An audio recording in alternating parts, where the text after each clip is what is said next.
So hello everyone, कैसे हैं आप लोग। मैं कहना चाहूँगी कि अब हम कम्युनिटी 2 7 सेमेस्टर का पहला चैप्टर पहला यूनिट स्टार्ट कर रहे हैं, जो ये CBS पब्लिकेशन की टेक्स्ट बुक की PDF है। उसमें 12th चैप्टर ये है, लेकिन आपकी सिलेबस कॉपी के हिसाब से ये सबसे पहला यूनिट है, जो है management of common conditions and emergencies including first aid. तो पहले हम देखेंगे ये टॉपिक के बारे में, हम इसका ओवरव्यू देखते हैं कि हमें क्या क्या ये पूरे चैप्टर में पढ़ना होगा। हमें ये चैप्टर में स्टैंडिंग ऑर्डर, स्क्रीनिंग, डायग्नोसिस, ये बहुत सारे डिजीज़ कंडीशंस जो आपने ऑलरेडी एचएम में पढ़े हुए हैं वो हम देखेंगे। हम ये चैप्टर में कॉमन डिजीज़, इमरजेंसी को आइडेंटिफाई करना, प्राइमरी केयर, कब पेशेंट को रेफ़र करना है और बेसिक फर्स्ट एड एंड कैसे देना है ये हम देखेंगे। हमारे लर्निंग ऑब्जेक्टिव क्या क्या होंगे। हमारे लर्निंग ऑब्जेक्टिव होंगे कि आपको ये सब चीज़ें करनी आनी चाहिए। हर एक बॉडी सिस्टम की इमरजेंसीज, जैसे कि गैस्ट्रोइंटेस्टाइनल सिस्टम के रिलेटेड डिजीज़ेस और सब अलग अलग सिस्टम्स के रिलेटेड डिजीज़ आपको इस चैप्टर में हमें देखने हैं, जैसे कि respiratory, heart and blood, urinary system, eye and ENT and first aid का basic management and standing order. ये हर एक चीज़ बहुत ज़्यादा इम्पोर्टेंट है। फर्दर हम जाते हैं, हम अब स्टार्ट कर रहे हैं। Now we going to start the chapter, जो है स्टैंडिंग ऑर्डर। फर्स्ट पॉइंट है जिसमें standing order. Standing order does not allow a person to generate doesn't allow a person to generate a prescription and provide it to a patient to buy medicine. Standing orders are not a substitute for medical care and cannot replace the doctor in industry. Standing order एक ऐसा order है, इसकी definition देखते हैं। Standing order में be defined as an order for some form of treatment, medication or procedure to be carried out by a nurse in the absence of a doctor. To be valid, it must be written, signed by a doctor and applicable to a specific patient or situation. Standing order are written protocols that authorize designated members of the healthcare team, example nurses or medical assistant, to complete certain clinical tasks without having to first obtain a physician order. This can improve efficiency by freeing physicians to focus on more complex care. Standing orders provide written authorization for nurses, medical assistants, and other members of healthcare team to complete certain clinical tasks without first obtaining a physician order. इसमें हम देखते हैं कि doctor के बिना भी nurse की कुछ प्री डिफाइंड ट्रीटमेंट दे सकते हैं। जैसे कि रिटर्न ऑर्डर होता है डॉक्टर का, नर्स उसके बेसिस पे दे सकती है ट्रीटमेंट। हर पेशेंट के लिए एप्लीकेबल नहीं होता, स्पेसिफिक कंडीशन के लिए ये एप्लीकेबल होता है। इसमें इम्पॉर्टेंट पॉइंट है कि नर्स खुद से प्रिस्क्रिप्शन नहीं लिख सकती, डॉक्टर का रिप्लेसमेंट नर्स नहीं है, लेकिन नर्स स्पेसिफिक प्रीडिफाइंड ट्रीटमेंट दे सकती है। ठीक है, अब इसके यूजेस क्या क्या होंगे हमें आगे देखनी है। Let's see the uses. अब इसके यूजेस है, standing order is useful in urgent और emergency scenarios in which immediate action must be taken to support patient. It helps patient to have access to more efficient, timely services by permitting authorized staff to dispense or administer medication without preference to a medical practitioner. It permits nursing staff It permits nursing staff to work at a higher level, gaining clinical independence in appropriate areas. It helps to ensure staff are appropriately trained to carry out this role. Standing order saves time and enhances greater coordination among health teams. It enhances customer patient satisfaction. ये points है जो आपको uses है जो आपको याद रखने हैं, वर्ड टू वर्ड यूजेस याद रखने हैं आप लोगों को। इसमें ये यूजेस में यही बता रहा है कि इमरजेंसी में क्विक एक्शन लेना ज़रूरी है, टाइम सेव होता है, पेशेंट को जल्दी ट्रीटमेंट मिलता है, नर्स की रिस्पॉन्सिबिलिटी और रोल बढ़ता है। ठीक है, अब हम आगे बढ़ेंगे, जो है हमारा next topic screening, diagnosis, identification, primary care and referral. अब हम जा रहे हैं पहले इस सिस्टम में, जो है गैस्ट्रोइंटेस्टाइनल सिस्टम। उसमें हम पेशेंट असेसमेंट के बारे में पढ़ेंगे। पहले हम पेन के बारे में पढ़ते हैं। What is pain? Pain is one of the major reason that people seek health care. Pain एक ऐसा रीज़न है जहाँ पर जो इंसान है उनको हेल्थ केयर की बहुत ज़्यादा ज़रूरत होती है। Pain is an unpleasant sensory and emotional experience associated with actual or potential tissue damage. Merskey and Bogduk 1994 इन्होंने ये बताया था कि पेन एक अनप्लेजेंट सेंसरी इमोशनल एक्सपीरियंस है. Pain is the most common sign which makes patient come for seeking health care. Pain management is a vital part of care. The American Pain Society considered the phrase pain the fifth vital sign. The Campbell 1995 to stress its importance and to increase the awareness among healthcare professionals. Investigate the chief complaint by eliciting more information through use of mnemonic old cards. Old cards एक ऐसा mnemonic है जो patient का pen समझने के लिए mnemonic use किया जाता है. ओल्ड कार्ड्स में हम देखेंगे कि ओल्ड कार्ड्स का फुल फॉर्म क्या होता है. ओल्ड कार्ड्स में ऑनसेट, सेटिंग, सर्कमस्टेंसेस, रैपिडिटी और manner in which it began. मतलब ऑनसेट मीन्स व्हाट, कब स्टार्ट हुआ. Location exact place where the symptom is felt. Radiation pattern. अब लोकेशन मतलब कहाँ पर पेन है. Duration, how long if intermittent the frequency and duration of each episode. D means duration मतलब कितनी देर से.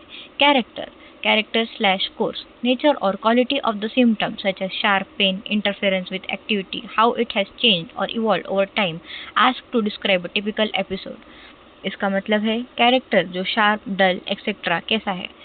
ए एग्रीवेटिंग एसोसिएटेड फैक्टर्स जैसे कि medications, rest, activity, diet, associated nausea, fever and other symptom.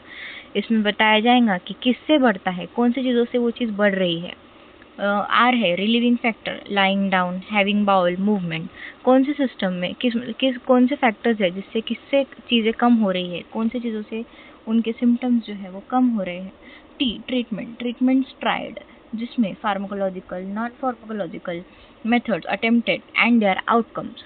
इसमें कौन से ट्रीटमेंट ट्राई किए गए हैं. S severity. अब इसका एच का मतलब सीवियरिटी होता है और उसको हम ऑल फैक्टर कार्ड्स ही बोलेंगे. यहाँ पर एच गलती से प्रिंट हुआ है. सीवियरिटी जिसमें quantity of symptom, example how severe the scale is, उसको 1 to 10 में हमें ये करना है. अब अल्टरनेट PQRST ये भी यूज़ कर सकते थे, लेकिन अभी हम इसको OLDCARTS ऐसा यूज़ करेंगे. ठीक है, सो दैट हम इसे लर्न कर सकें. Alternate use the mnemonic PQRST. PQRST एक ऐसा निमोनिक है जहाँ पर provocative, palliative factors, quality range, quantity, region, radiation, severity, timing ये होता है. लेकिन हमें old card data for all the major problems associated with the person present illness as applicable. अब हम ओल्ड कार्ड्स ये निमोनिक यूज़ करेंगे. चलिए हम अब नेक्स्ट पेज पर जाते हैं.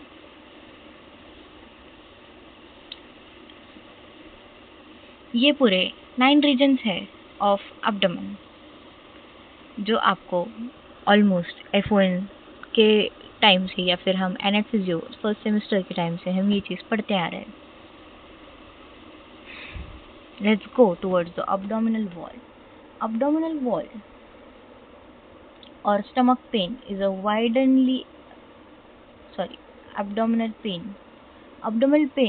abdominal pain or stomach pain is a widely reported common chief complaint in the community, and unfortunately there are many different causes. अभी हम HN तो पढ़ी, इसमें HN के टॉपिक्स तो है ही है, लेकिन इतना ध्यान रखना है कि हम कम्युनिटी के हिसाब से आंसर देंगे. तो एब्डोमिनल पेन इसमें हम बताया गया है कि एब्डोमिनल पेन और स्टमक पेन जो एक widely reported common chief complaint हो सकता है, होता ही है कम्युनिटी के सेक्शन में. इट कॉजेज में include problems in the stomach, example peptic ulcer हो सकता है, गॉल ब्लैडर स्टोन हो सकता है जिसे हम कोलियोलिथियासिस बोलेंगे, kidney stone, nephrolithiasis, pancreatitis, appendix, appendicitis, etc. Identifying the location of the abdominal pain which help to narrow down and or prioritize the different diagnosis. हमें अभी आइडेंटिफाई करना है the site of pain. Pain in the right hypochondrium radiating to shoulder or infrascapular area. It could be because of gallbladder, diaphragmatic irritation. It could be due to problems in the base of lungs, pneumonia, inflammation of liver, hepatitis, etc. Also, pneumonia presents the fever, cough, hemoptysis, etc. Hepatitis can have anorexia, nausea, vomiting, fever, etc. Prodrome, followed by yellow discoloration of eyes, skin, urine, etc. Look for any skin infection. इसमें क्या बोला जा रहा है हमको कि हमें पहले तो पेन आइडेंटिफाई करना है। उसमें पहले हमें पेन देखना है कि राइट हाइपोकॉन्ड्रियम में देखना है, शिफ्टिंग टुवर्ड्स मिड लाइन क्या हो रहा है। राइट हाइपोकॉन्ड्रियम में क्या चीज़ें होती है, राइट हाइपोकॉन्ड्रियम में होता है गॉल ब्लैडर और लीवर के प्रॉब्लम्स होंगे। और अगर हम एपिगैस्ट्रिक देखेंगे, अभी हम अगर एपिगैस्ट्रियम की तरफ शिफ्ट कर रहे हैं टुवर्ड्स मिड लाइन हम देख रहे हैं, तो वहाँ पर क्या क्या रहेगा टुवर्ड्स मिड लाइन। अभी एपिगैस्ट्रिक की तरफ गैस्ट्रिटाइटिस हो सकता है, अल्सर हो सकता है। और अगर हम पेन इन लेफ्ट हाइपोकॉन्ड्रियम देख रहे हैं, अगर लेफ्ट हाइपोकॉन्ड्रियम में देखेंगे तो स्प्लीन, लंग्स और स्टमक पर अफेक्ट होगा। अगर हम अम्बेलिकल रीजन में देखेंगे तो हमें स्मॉल इंटेस्टाइन का इन्फेक्शन मालूम पड़ेगा।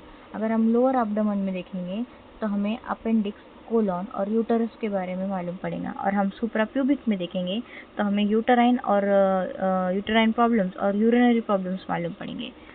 तो ये पैराग्राफ में हमें सिर्फ इतना हमें ये पता चलता है कि एब्डोमिनल पेन के रिलेटेड आइडेंटिफाई करना है साइट ऑफ पेन क्या क्या हो सकती है। तो हमें साइट्स पता चले गए। जी हाँ, हमने अभी साइट्स देख ली है। अब हम देखेंगे मैनेजमेंट ऑफ पेन।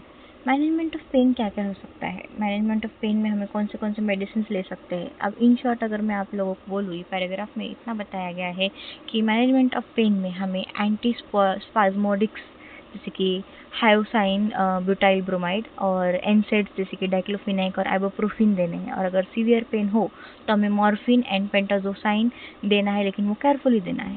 ये पैराग्राफ में ये भी बताया गया है कि हमें प्रेगनेंसी में अवॉइड करना है ड्रग्स, जैसे कि सेफ ऑप्शन यूज़ करना है। और नॉन ड्रग्स जैसे कि लोकल हीट, गरम सेक, ये सब हमें जैसे कि दे सकते हैं हम। लोकल हीट लाइक जैसे कि हमने हॉट वाटर बैग, इसका हम यूज़ कर सकते हैं। चलिए हम मैनेजमेंट ऑफ पेन पढ़ते हैं। Management of pain depends upon the underlining condition. For the severe episodic spasmodic pain, antispasmodic can be given, analgesic can be given to the tide over the situation depending upon the severity and response to the given drugs। उसमें pharmacological management मैंने जैसे कहा आपको, hyoscine butyl bromide जो हमें 10 mg tablet, 20 mg injection 3 to 4 times a day for colicky pain जैसे कि ureteric and intestinal biliary. और अगर नॉन स्टेरॉइडल और एंटी इन्फ्लेमेटरी ड्रग्स देना है, जैसे कि हमें डाइक्लोफिनेक देना है, इंट्रामस्कुलर देना होता है उसको, जैसे कि डोज 50 mg और 75 mg और आइबुप्रोफेन इज यूज। मैंने जैसे कहा आपको पेंटाजोसाइन और मॉर्फाइन दे सकते हैं, और पिथिडीन जो 50 से 100 mg हो सकती है वो दे सकते हैं। और नॉन फार्माकोलॉजिकल में लोकल हीट जैसे कि avoid burn will help to give relief and temporary measures. अब हम referral to the patient in case अगर सीवियर पेन होता है, in case of severe pain, patient not responding to the treatment, and if there is tenderness, rigidity, tachycardia, tachypnea, hypotension, should be immediately referred to the higher healthcare centers। Patient को healthcare centers, higher healthcare centers में refer करना चाहिए। ये line आपको हर एक answer में add करनी चाहिए कम्युनिटी के। अगर हायर कंडीशंस हो सकते हैं तो हमें आपको हायर हेल्थ केयर सेंटर्स में रेफर करना चाहिए। एंड अब हम देखेंगे nausea and vomiting. Nausea vomiting के बारे में पढ़ते हैं, तो उसमें नौशिया एंड वॉमिटिंग में भी a part of signs and symptoms और stomach related problems like gastritis और obstruction. This can also be non specific, excuse me, let's start. Like gastritis or obstruction, this can also be non-specific feature of any systemic illness. Vomiting with a high abdominal distension and constipation may be a symptom of intestinal obstruction that needs immediate hospitalization. अब इसका diagnosis कैसा होगा। Diagnosis nausea and vomiting में आकर due to various reasons, find the cause while starting the patient on symptomatic treatment. The various causes may be vertigo, some gastrointestinal problems like systemic illness and early pregnancy, renal failure, etc. Collect the detailed history from the patient, whether vomiting is accompanying with nausea, vomiting, abdominal pain, diarrhea, food intake, certain drugs, etc. तो यही है कि हमें nausea vomiting में causes देखने हैं, जैसे कि गैस्ट्राइटिस, इंटेस्टाइनल ऑब्स्ट्रक्शन है, प्रेगनेंसी है, इन्फेक्शन है, क्या है, हमें ये कॉजेज़ देखने हैं। और उसमें हम फार्माकोलॉजिकल ट्रीटमेंट क्या क्या दे सकते हैं। हम ORS देंगे। आप ही अगर सोचो, अगर आप नौशिया और वॉमिटिंग है तो ORS fluids, ondansetron, metoclopramide and domperidone, ऐसे ट्रीटमेंट में ड्रग्स हम दे सकते हैं।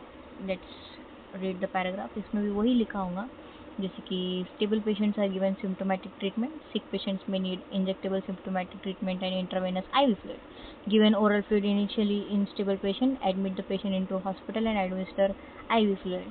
In case of dehydration, start oral fluid as soon as the patient can tolerate. If the patient has pain, give appropriate antispasmodic or analgesic. ठीक है? I think so these things are clear.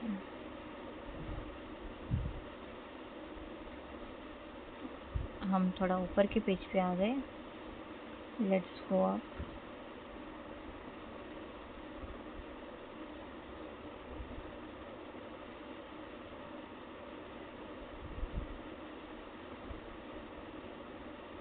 Yeah, we are on the page 510. चलिए हम आगे बढ़ते हैं. अब हम पढ़ेंगे जो ट्रीटमेंट पर ही थे हम, जहाँ पर मैंने आपको जैसे कहा कि ऑन्डासिट्रॉन देंगे, मेटाक्लोप्रामाइड देंगे और डोमपेराडोन दे सकते हैं. प्रेगनेंसी में अवॉइड करना है सारे ड्रग्स को. ऑलमोस्ट फर्स्ट ट्राइमेस्टर में भी तो अवॉइड ही करना है. और प्रोमेथाज़ाइन 25 mg सेफ है फर्स्ट ट्राइमेस्टर में. डोमपेराडोन, लिवोसल्प्राइड. अगर हम हेल्थ का एजुकेशन देंगे वॉमिटिंग और नौशिया के बारे में, तो ये देंगे कि अवॉइड स्टेल फूड, बाहर के खाना, और cut vegetables and fruits keeped in open. अगर बाहर रखा गया है तो उसको खाना अवॉइड करो. Drink portable water only.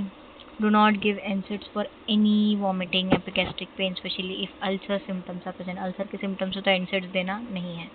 encourage patient to drink oral fluid frequently to prevent dehydration. अब डिहाइड्रेशन हो सकती है नौशिया वॉमिटिंग में ऑब्वियसली, तो आपको ओरल फ्लूइड पेशेंट को लेने के लिए बोलना है, ऐसी हेल्थ एजुकेशन देनी है. अब हम रेफरल क्या क्या दे सकते हैं. रेफरल में हमें रेफरल आपको लिखना ही है हर वक्त, ठीक है.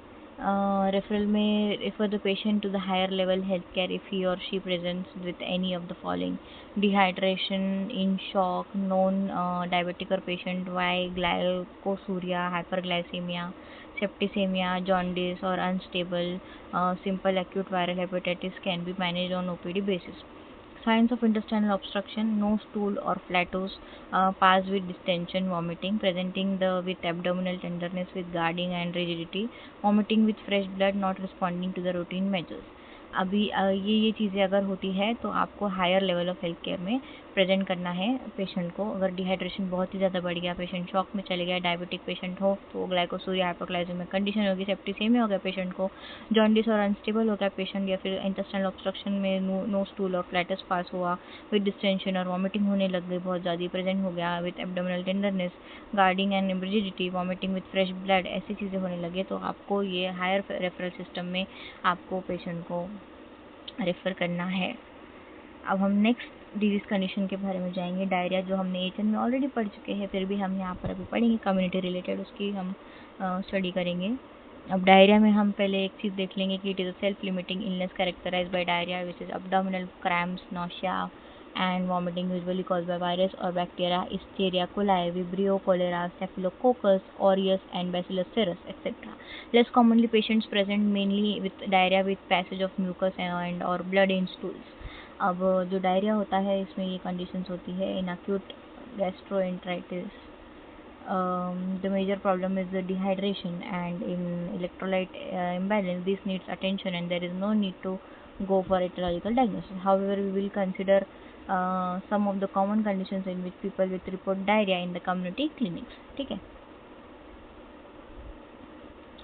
अब ये डायरिया की कंडीशन में हम देखेंगे सबसे पहली चीज़ जो है कॉलेरा.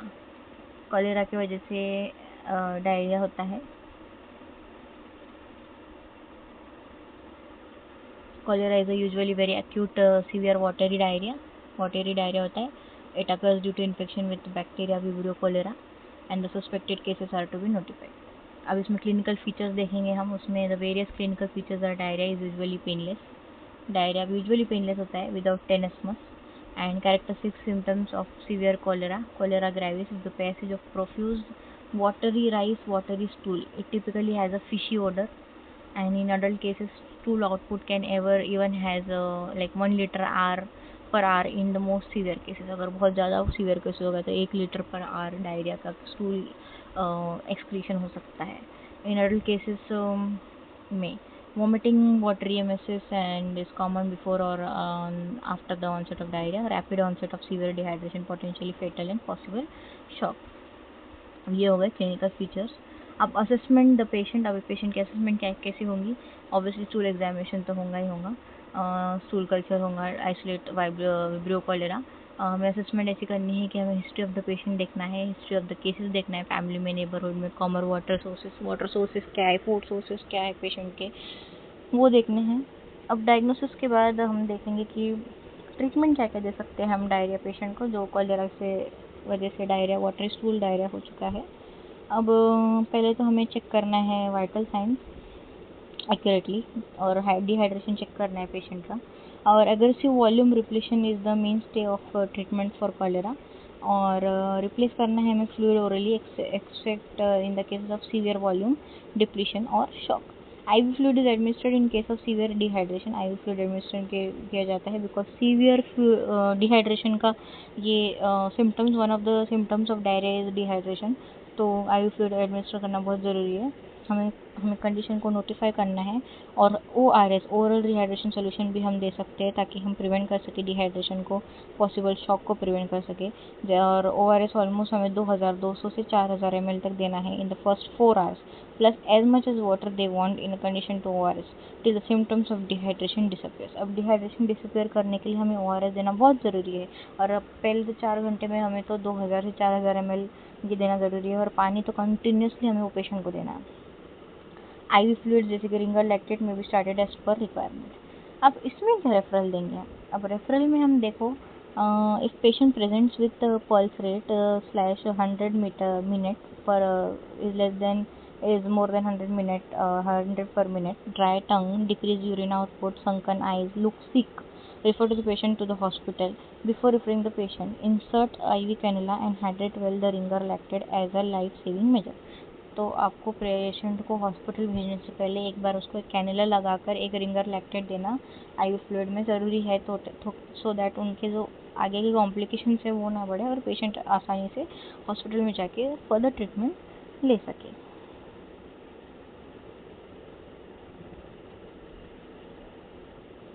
ठीक है. अब हमने डायरिया के वाटर स्टूल के बारे में पढ़ लिया. अब हम आगे पढ़ेंगे. सॉरी फॉर द इनकन्वीनियंस, मेरा जो पेज है वो ऊपर नीचे हो जा रहा था. I will try not to do this. अब हम पढ़ेंगे इसका प्रिवेंशन. अब ऑब्वियसली डायरिया का जो प्रिवेंशन है, डायरिया में जो कॉलेरा के थ्रू जो प्रिवेंशन करना है वो हम hand washing with soap before handling food and after toilet use हमें हैंड वॉश करना ज़रूरी है. एडवाइस करना है हमको drink boiled cooled water, use of safe latrine and refer severely ill patients like shock, anuria, altered sensorium. Follow the referral policies of the government or agency. अब हम देखेंगे बैसिलरी डिसेंट्री, मतलब एक डायरिया का type ही है जो शिजेला की वजह से होता है. शिजेला में की वजह से एक्यूट इन्फेक्शन हो सकता है, यूजुअली कॉज बाय शिजेला. अब असेसमेंट क्या क्या कर सकते हैं? Sudden onset of diarrhoea occurs with the following. पहले तो हमें ब्लड इन द स्टूल. अब इसमें क्या क्या हो सकता है? ब्लड रहेगा स्टूल में, म्यूकस रहेगा स्टूल में, फीवर होगा पेशेंट को, अब्डोमिनल क्रैम्प होगा, टॉक्सिक अपीयरेंस आएगा, समटाइम्स ऑल्सो विद कन्वर्जन भी हो सकता है. अगर कंडीशन बहुत ही ज़्यादा बढ़ गई तो लेथार्जी फील होगा पेशेंट को. और अगर हमें मैनेजमेंट की तरफ देखना है, मैनेजमेंट में क्या क्या कर सकते हैं हम? Ciprofloxacin 500 mg 12 hourly for 5 days दे सकते हैं. और फॉलोअप में हम उसको 48 hours at any time in case any problem हमें उसको फॉलोअप बोलना है, चेक करना है रिलीफ ऑफ सिम्टम्स.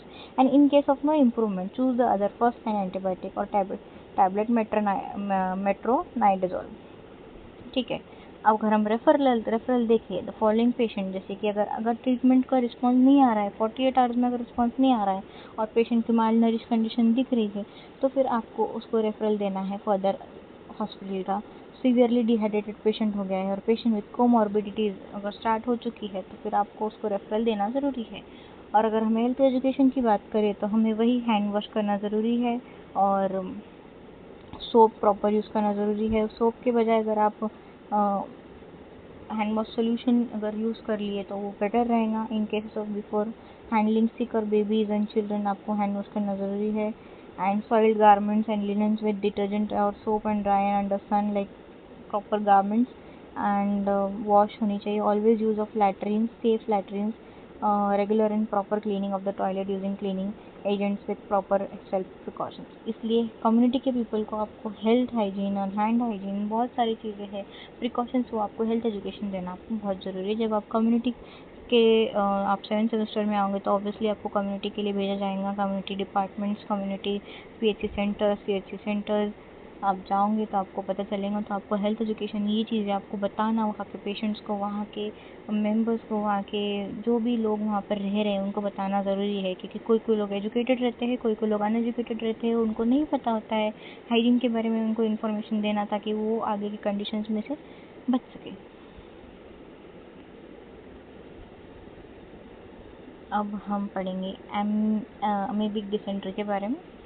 अब अमीबिक डिसेंट्री जो है एक ऐसी कंडीशन है जो कैरेक्टराइज की गई है डायरिया में, जो एंटी अमीबा हिस्टेरिका ही कंडीशन की वजह से, इस एंटी अमीबा हिस्टेरिका की वजह से ये होती है। अब अमीबिक डिसेंट्री में मैं आपको बोलना चाहूँगी कि वही सेम असेसमेंट रहेगा, अनप्लेजेंट ओडर, ये चीज़ें रहेंगी। और अगर हम मैनेजमेंट के बारे में देखेंगे तो वही सेम मैनेजमेंट रहेगा। और कॉन्स्टिपेशन के बारे में अब हम पढ़ेंगे। Constipation is defined as a decrease in frequency and liquidity of stool compared to the normal pattern in a particular individual. अब कॉन्स्टिपेशन में हम ये पढ़ेंगे कि constipation is defined as a decreased frequency और लिक्विडिटी, जहाँ पर फ्रीक्वेंसी और लिक्विडिटी बहुत डिक्रीज हो जाती है स्टूल की नॉर्मल पैटर्न में। और इम्पॉर्टेंट कंप्लेंट जैसे कि कॉन्स्टिपेशन में 25% straining is more than 25% of time, lumpy hard stool हो जाना, सेंसेशन इनकम्प्लीट रहना, इवैक्यूएशन और लेस देन 3 बाउल एक्शंस हो जाना पर वीक। ये उसके डेफिनेशन होगी। और अब उसके कॉजेज ऑफ कॉन्स्टिपेशन क्या क्या हो सकते हैं। मोस्ट कॉमन कॉज अगर हम देखे जाए तो कॉन्स्टिपेशन का हैबिचुअल है, जैसे कि insufficient dietary fibre, physical inactivity हो जाना, suppression of defecatory urges occurring at inconvenient movement, prolong travel की वजह से, चेंज इन द एनवायरनमेंट की वजह से, ओल्ड एज हो जाना, प्रेगनेंसी की वजह से, क्रोनिक यूज ऑफ एनेमास और लैक्सेटिव की वजह से। सेकेंडरी कॉजेस में include neurological, hormonal, colony, malignancy and depression. ये उसके कॉजेस हो गए। अब हम आगे जाके पढ़ेंगे उसका साइकोजेनिक डिसऑर्डर्स और कैंसर ऑफ द बाउल, उस वजह से भी कॉन्स्टिपेशन होना हो सकता है। अब हम असेसमेंट कैसे करेंगे, हमें पहले तो डिटेल हिस्ट्री लेनी है पेशेंट की, असेस करना है पेशेंट को, ठीक है। हमें आइडेंटिफाई करना है उसका पॉजिटिव फैक्टर क्या है कॉन्स्टिपेशन का, एंड असेस करना है severity of problem, elicit information on the major tried by the patient and their outcome.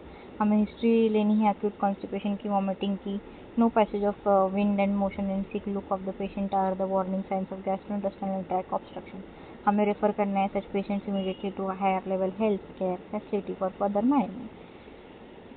अब हम देखेंगे उसका नॉन, पहले हमने देखा असेसमेंट क्या है, और अब हम non pharmacological and pharmacological treatment देखेंगे। तो नॉन फार्माकोलॉजिकल में पहले तो हमें ये देखना है कि रीअश्योरेंस करना है important, because many patient with normal stools and in pregnancy feel they are constipated, ठीक है। Advise the patient to take high fibre diet and advise the increase intake of fluid with decrease in consumption of caffeinated drinks and retraining of bowels and avoiding suppression of urge to defecate, making a regular habit. Bulk forming में agent जैसे कि ispaghula husk और psyllium seeds, ये also help to relieve mild constipation. अब regular physical exercise करना ज़रूरी है, 0.5 to 1 hour daily abdominal exercise करना ज़रूरी है।